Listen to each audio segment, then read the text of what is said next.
Hello, everyone. Thank you so much for coming out and enjoying that, our first short teaser video. So a real landmark in the company. So today we're happy to be presenting Mastering Efficiency with AI Excellent, and we have these excellent speakers. And I'm just going to start off first. My name is Greg Zaharchuk. I'm a neuroradiologist at Stanford and one of the founders of Subtle Medical. So the mission of the company is to accelerate the world's access to higher quality healthcare through faster, safer, and smarter medical imaging. And I think what really sets us apart from others is our very broad vision on what that really means. And you'll see I'll be presenting a range of different applications.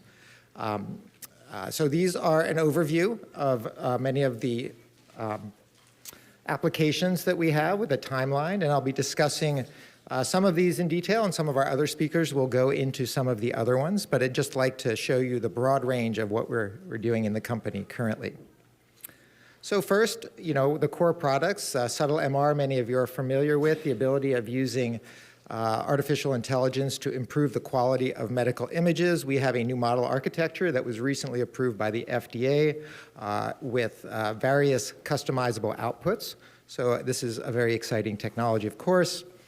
And then some of you may be familiar with Subtle PET, where we're able to either reduce the dose or actually scan faster, depending on what you want to do. And in this setting, we have new radio tracers that we've approved. So we've had remarkable growth over the past year, so thank you for all of you who have put your trust in us. I'm especially excited about these numbers. In particular, I want to highlight the 9 million minutes saved. It turns out that that is 17 years of time that we've given back to patients. So that to me is very exciting. So I guess in some ways we're kind of still like a teenager, but we're getting out of that very quickly. One thing I'm very excited about is a lot of the technologies that we are using are very much in line with sustainability. I think the ability to use lower dose, of course, makes it more sustainable for our patients, of course. Improving image quality. Obviously, if you can avoid purchasing new scanners, if you can fit more people into the day, or have less number of scanners running, that is always fantastic. And one of the points I'd like to make that's not on this slide is the use of lower dose gadolinium. It's becoming very clear that releasing gadolinium into wastewater is toxic to marine animals. So again, the ability to reduce dose is very exciting to me. Okay, let me talk about some of our new products. So the first that you'll hear about, I think Dr. Tannenbaum will speak about, is Subtle Synth. This is FDA pending, and basically is the beginning of our line of synthetic products. So the idea is rather than acquiring images, perhaps we have enough mutual information that we can create important image contrasts from other existing contrasts. So this is an example of Subtle Stir in the spine, which is created from T1 and T2 images which are already acquired. Now, this work is being recognized and supported by the NIH. We have a fast-track SBIR that's allowing us to develop this for brain. So there are a lot of applications. So you can see here, if you have a patient with artifacts or motion, this is a flare image that's degraded by artifact here, motion here. If you have otherwise good imaging, you can actually synthesize that image separately. And we're happy to be partnering with the University of Washington on this project. I'd like to talk a little bit about Subtle GAD, the reduction of gadolinium dose. This is, again, supported by an NIH grant and a grant that we have with Boston Children's and MGH. This is the idea of being able to reduce dose by up to 90% and maintain image quality. And again, I think this is very exciting. We're starting clinical trials of this with our partner, Bayer. Now, more recently, we've been exploring the use of boosting existing contrasts so that if you want to continue using the same amount of contrast you have, you can use AI to actually boost the conspicuity of small lesions. And this is just an example here of a metastasis, which is much easier to see. And this is work that we're doing in conjunction with Bracco.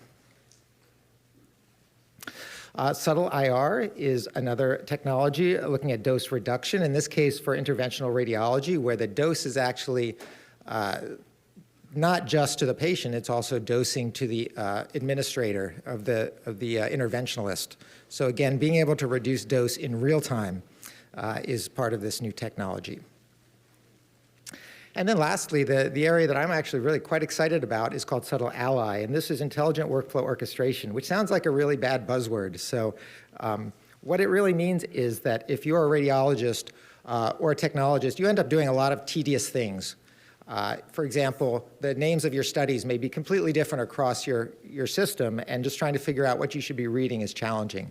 So we take a look at the DICOM imaging, do natural language processing, look at the images themselves, and we standardize names. And we're working with the RSNA RADLEX committee to have standard naming. We look at each image for a quality check. So wouldn't you like to know if the tech did 3 studies and they're motion degraded, which one is the least motion degraded? Maybe you should look at that one first. And maybe that should be the only thing that they end up sending to your PACS. We also realize that technologists spend a lot of time now doing reformats, and while they're very good at that, it turns out that it takes away time from dealing with the patient, but also sometimes they're not always perfect. Sometimes it's quite challenging, so I'm going to talk about that. And then finally, if you collect all this data, you can get a lot of insights from it. Okay, just an example of naming standardization. We actually looked at the ADNI database, which is a large database that was collected for Alzheimer's dementia. And even though they try to standardize, you could see that, within our data set, they had 95 different series description names. And using our tool, we can actually reduce that to only 14 meaningful names with very high accuracy. Just an example here, again, fixing names that might be ambiguous, such as this very confusing T1 3D plus or minus contrast or plus or minus FATSAT.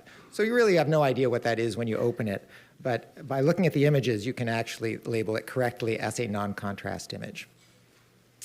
Just an example here of quality checks. So again, we have put a number on this, and we validated that number to show that we can identify scans that are preferred by radiologists. A little bit about longitudinal reformatting. So again, most of our job is just comparing to priors, and wouldn't it be nice if they were always in the same planes? And you really can't assure that if you do it manually. There's just too much variability. So Subtle Ally reformats will actually do this for you. So you can obviously put this all together. This is just an example here. If you start with an accelerated scan, you can do naming standardization to a standard naming form. You can then enhance the image using Subtle MR, and then finally, you can reformat it in a single standardized plane so that when you follow up that patient 6 months later, it is in the exact same plane, and any lesions are in the same plane. And then finally, if you collect this data, you can use this to build a dashboard, which may be very helpful for understanding what's going on in your institution. How long are studies taking? How many repeats are going on? Where are the areas for improvement? So with that, I'm just going to turn over the floor to the moderator for the rest of this, Dr. Lawrence Tannenbaum, the VP and Chief Technology Officer of RadNet. Thank you.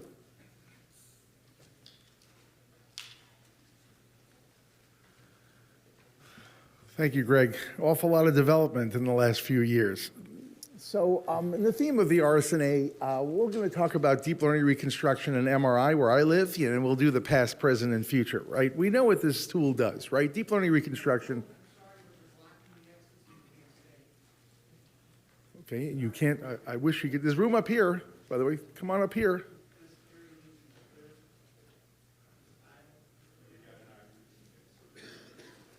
All right, sorry about that. I got distracted, like maybe the slides weren't showing. So we know what deep learning reconstruction does. It's a powerful denoising tool. It does this by preserving or even increasing sharpness and spatial resolution. It boosts the contrast resolution. It does all of this while maintaining integrity. And we know this is now available from all the different vendors and in different shape or form. And it's becoming the standard of care for routine MR imaging purposes. You can see there are a number of papers that have been published with a number of different algorithms, and these are some papers that we actually published using the Subtle algorithm in our clinical practice. Subtle MR at this point is a universally capable, broadly applicable. A lot of the manufacturers' offerings are relatively narrow in range.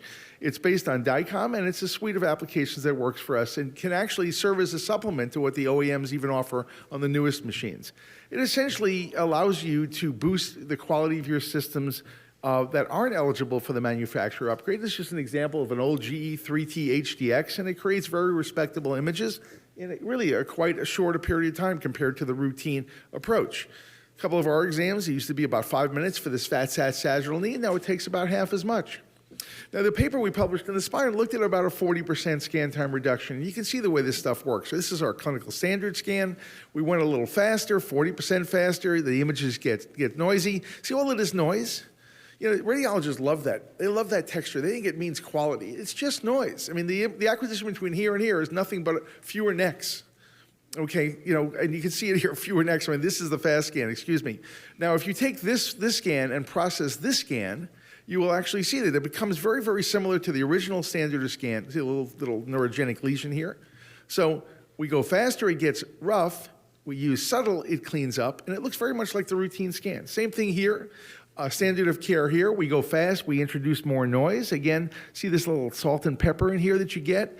We don't see it here. That's really not resolution, it's just noise. We take the noise out and we get an image that looks almost exactly the same thing as that. Now, you can do other things with this tool. You can actually enhance spatial resolution. Here's our standard acquisition. Took 99 seconds for 30 slices.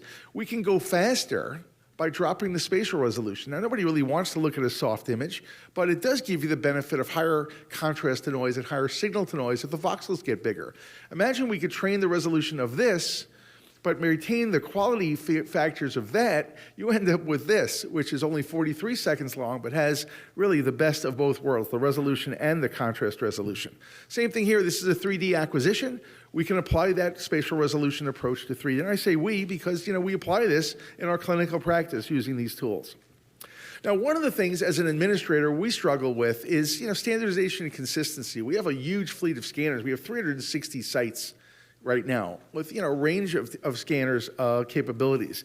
And we sometimes get issues, right? I was on the phone this morning about some issues with some scanning. And